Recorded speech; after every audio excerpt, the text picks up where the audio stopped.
What's up, everybody? Robin E here, checking in, and we are back on another episode of Pillow Talk Podcast, Season 5. Season 5, we alive, we thriving, you know what I'm saying, all the time.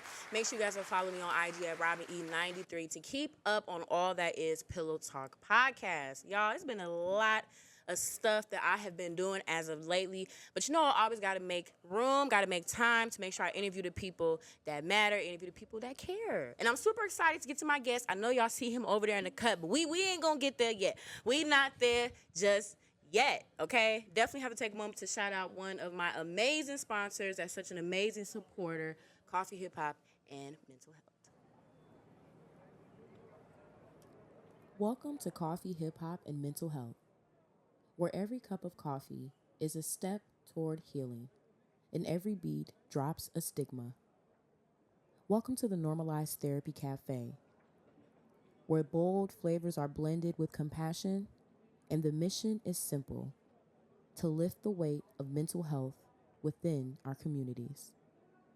As you walk into the Cozy Cafe on 1051 West Belmont Avenue in Chicago, the aroma of freshly brewed coffee wraps around you like a warm hug.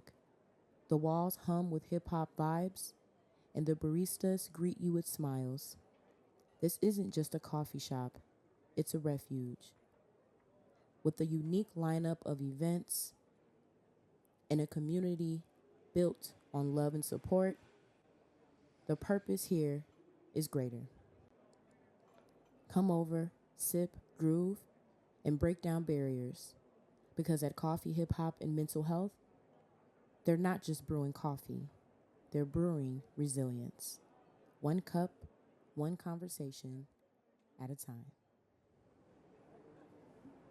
You got to give it up for Coffee, Hip Hop, and Mental Health. They're just an amazing organization. Shout out to Christopher. Shout out to the whole team, man. They're super, super dope people. I have the pleasure of hosting the open mic every last Sunday of the month, and another one is coming up this last Sunday of this month, yes, July. So make sure that you guys pull up, get your tickets. It's going to be a vibe. It's always a vibe at the open mics. It's always a vibe. Speaking of open mics, my guest in the building is a major supporter of not just Coffee, Hip Hop, and Mental Health open mics, but really just all Chicago music, all Chicago festivals, just all around Chicago. You got Chicago all up in your heart. It's all up in here. Okay, so we got Double A in the building. What's up? Hey, thank you for having me. Yes. Thank you for coming through, Double A. It's a pleasure. You're a big supporter. You've been a big supporter from the jump, so I appreciate that. Of course. Thank you. Thank you. This was long overdue, so I'm happy we worked it out. Me too. For sure. So you've been doing a lot of stuff in music. Like I said, you're just everywhere throughout Chicago. I feel like when it comes to an artist that is supportive, somebody that, you know, you see at everything, you're just that person. I mean, you're just in the mix, for one. So I love how you love Chicago, for sure. Yeah, I mean, I grew up here. This is my city. I love my city. You know, sometimes my city can have its problems with its politics and so on and so forth, but I still ride or die for my city. Okay, as you should. I know that's right, Double A, because you ain't playing no games. We like that. We like that for sure. So first off, what side of the city are you representing? What side you repping? So I'm from the very far north side, North Pole, Rogers Park area. That's where I'm from. That's where I grew up. I love it there. It is considered to be one of, if not the most diverse area in not just Chicago, but probably the entire country. That's what some people say. Okay, nice. So born and raised in that area, pretty much. Yeah. Nice. What's your favorite thing about Rogers Park growing up as a kid? Well, I love the diversity. I love the beaches. What else? The pizza. I love JBL burros. Nice. There's lots of things to like about it. Plus, you know, the public transportation. You have the Red Line there. You have the Metro. And the parks there. You have, like, Toohey Park. You even have, like, you know, Warren Park, which is around that area, too. Nice. Yeah, Rogers Park is dope. I love it. It's a nice vibe for sure, definitely. So you've been making music for a while then. Yeah. I mean, my first instrument was guitar, actually. I started playing that when I was 8 years old. I remember my mom just asked me, hey, you want to learn guitar? Sure, why not? Okay, dang. And you just took to it and liked it and everything? Yeah, I liked it. And then, you know, got into piano when I was in high school. Then a little bass in college. Better guitar player than bass player, though. So sorry, Flea from Red Hot Chili Peppers. I'll never be as good as you. That's nice though. So piano, guitar, bass, that's different than guitar? Yeah, well, Okay, bass is I just don't like know. the four strings. Okay. It's mainly like drums, bum, bum, bum, bum, bum, or like Red Hot Chili Peppers, bum, bum, bum, bum, bum, bum. Okay, nice. That's what's up. So you're fluid in a lot of different instruments then. Yeah. So when did you actually start making your own music? I was on and off about my late teens, early 20s. But around time, but I think it was even before the pandemic hit, I decided that's it. I'm going all in with this. And one day I was just driving. I had this, tax refund, and I'm just driving, mind my business. And then I decide, okay, I'm going to Guitar Center. I'm buying the studio equipment now. And I had the money, so I'm like, might as well do it. What all did you get at the store? So I remember getting an interface, 2 mics, a mic stand, soundproof foam for the mic. But before I got that, I got FL Studio, the producer edition. Oh, okay, nice. So self-taught producer, self-taught. Well, I did learn from some people. One person who did teach me how to make beats. His name, you might know him. His name is Leland Philpott. Shout out Leland. Okay, nice. He's Shout out also to he's Leland. also from Rogers Park. That's what's up. He and I grew up around there, and we met at Howard Area Community Center. Nice, that's dope. Okay, and y'all just connected, and he started teaching you some of the stuff. He taught me some of the basics, and then down the line, I kind of taught myself some more stuff, and then I decided to go back to school. It was at Harold Washington College. I wanted to get a certificate in music technology, and that taught me how to mix and master, as well as song structure, et cetera, and so forth. Nice, super cool. I love that. I didn't know that. Nice, look at you, Double A. I like that. That's dope.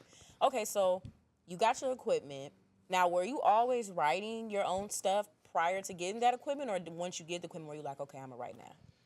I wrote ideas down, always wrote ideas. Whenever that idea comes in my head, I'm like, let me just write this down right now. And that's also sometimes if I'm playing my piano or guitar, if I'm jamming random chords or whatever, if I'm going to try to record that off my iPad or my phone, it's like, okay, maybe this will be a future song or something like that. Right. Okay, nice. So growing up for you then, what was the artist that really inspired your music? I have a lot of favorite artists. I'll say this, though. My favorite artist of all time, he's not a rapper. I'll give you a hint. He's a British guy with scars on his face. Oh, Seal. Yeah. We got to give it up for Seal, though. I love Seal. Why do you love Seal so much? His music got me through some difficult times. Plus, I love his production. I love how rich his production is. Trevor Horn is the guy who produced a lot of his music. Shout out Trevor Horn. And plus, his voice is very angelic. And there's just something about that British pop soul kind of sound that I really love. It just sounds rich. It's not just Seal. Sade has that as well. Annie Lennox, who you might know from the Eurythmics, she has that as well. Nice. I like that. My mom loves Seal, actually, too. I don't know. Maybe that's why she loves Seal so much. But she likes Seal as well, too. She feels like he's a very underrated artist. Oh, I do think he is very maybe not in Britain or in Europe, but here in the States, he's definitely. Okay.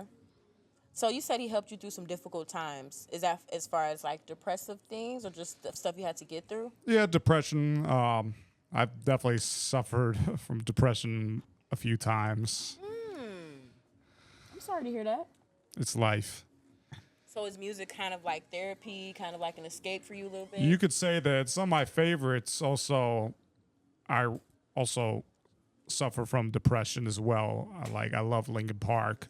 Okay. And if you ever listen to the music, when you hear Chester Bennington sing, you can feel the pain through his vocal delivery. And when he tragically killed himself that day, that was very sad. And I got a chance to see them live. Nice. I think it was, 2011. Okay.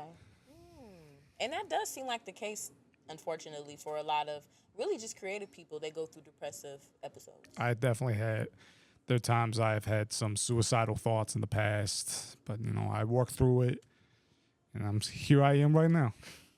Who's your biggest support system you have right now? Well, my parents are definitely very supportive of what I do.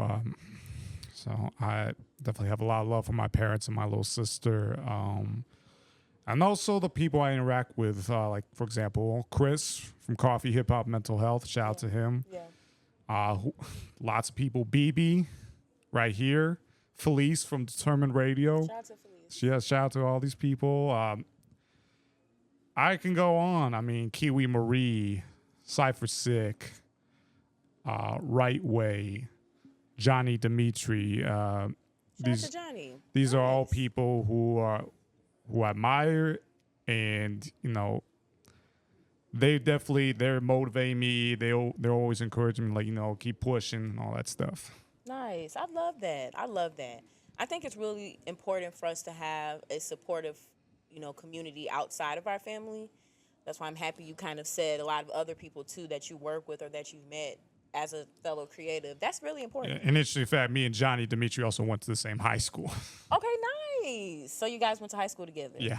Cool. So you've known her a long time. Oh, very long time. Was she singing back then too? Oh, she definitely. I remember she did a cover of, what was that Maxwell song from Love and Basketball during the love scene. Oh, I know you got a little light for you. And I remember she was covering that and okay, you got vocals. Yeah, shout out to Johnny. That's my girl. Johnny's supposed to be in Pillow Talk, so now I'm on your ass. Now I'm on your booty. That's what's up. Shout out to her. I love that. And also another guy, Jesse Nation. He and I go way back too. Shout out to Jesse. I remember when we met, was it 2015, 2016, around that time. That's around the time he moved here, and so I'm not sure if he still lives there, but he lived in Edgewater at the time, which is not far from Rogers Park, and he and I had mutual friends. That's how we clicked, and we just vibed, He's doing his thing, I'm doing my thing, and I got a lot of love and respect for Jesse. Nice. I love Jesse too. He is really putting on for indie and African artists, and he's creating another type of collective as well too in Chicago. He definitely is, yes. I love him. He's amazing. Shout out to him. I love that. That's what I'm saying, though, man. You be in the mix. You be in the mix. Mm-hmm. I love that about you. So let's get into some of your music then. So now we're fast forwarding and you're putting out stuff consistently. You're performing and you have a new album. Well, that's out right now. The Kid Who Wanted to Be a Superhero. Yeah. And you've loved superheroes all your life, apparently. Oh, yeah. Ever since I was a little kid when Batman the Animated Series was on, I'm in daycare, and there's Batman wow, that looks so cool. And I remember, as a kid, I would rent, those, animated videos of his, there was, Mask of the Phantasm, Sub-Zero, then I got into, was it the Tim Burton flicks? Okay. And, for all you Batman fans, I have a soft spot for Batman and Robin, the one with George Clooney Arnold.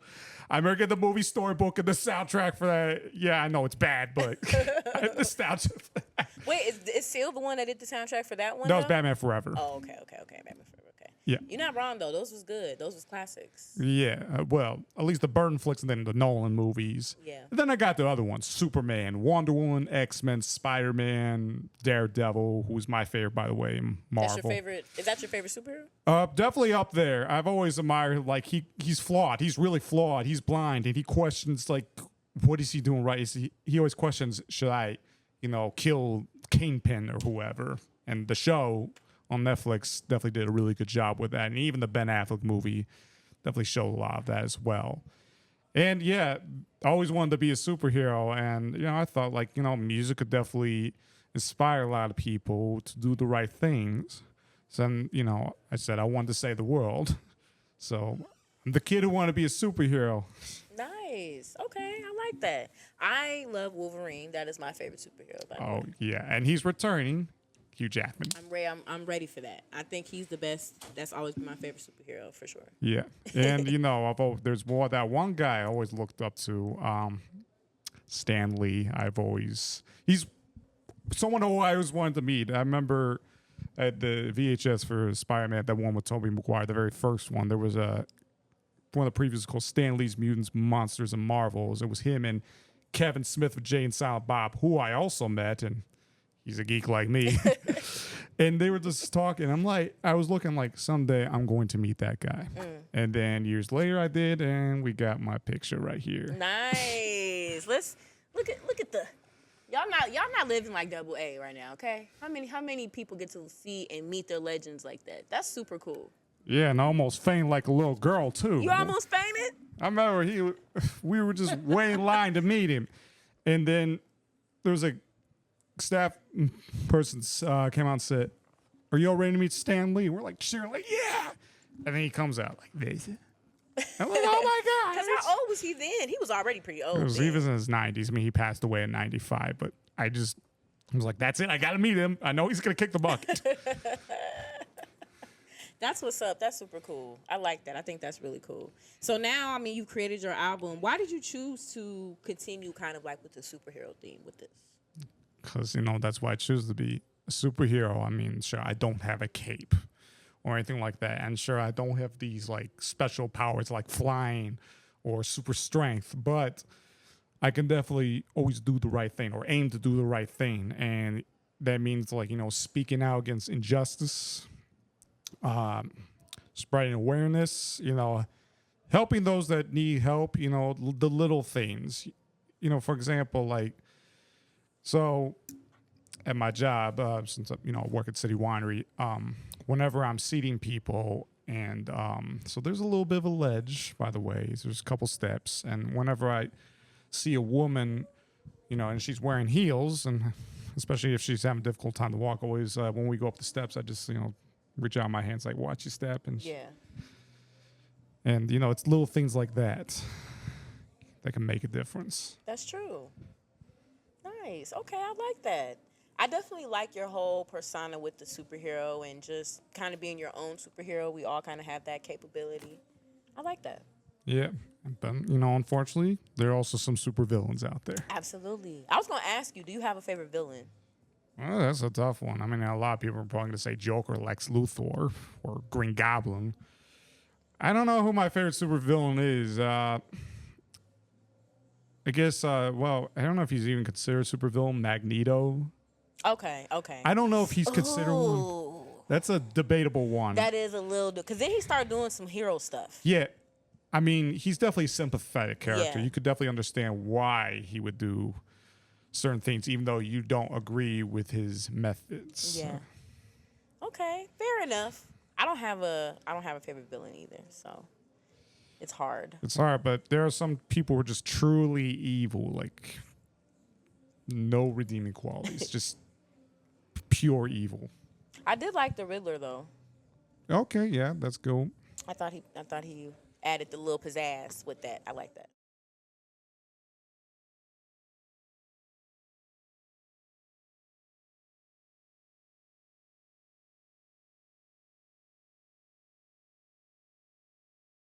What's up, y'all? Robin checking in for our podcast. And today I'm here in Grand Park at the VNL 2023 event. Okay, it's so January, my first ever bouquet I ever gave to a man. I gave it to David Williams, the comedian. tonight we are here at the Legacy 2023 Gala Relentless Hope. Okay, we're here at the Greenbelt tonight. Carlos is here with me.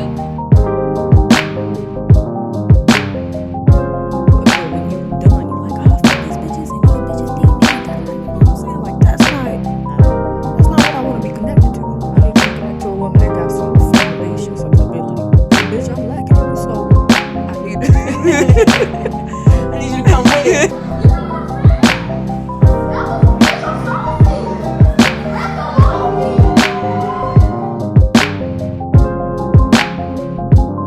The old nigga is gone, so I found somebody new. So right now you like, he doing everything good. It's coming too good to be true. I'm just like making up every excuse in my head to where this is going. So you just kind of self-sabotaging the whole relationship, you know what I'm saying? But we can't do that all the time, you know? Why do we do that? Podcast, and we are outside of Corey Ethan's video release party for his hit Freak. Okay, now you know your girl was in the video, so it's only right that I come out and support. Chicago is beautiful tonight. Make sure y'all stay tuned. This is definitely an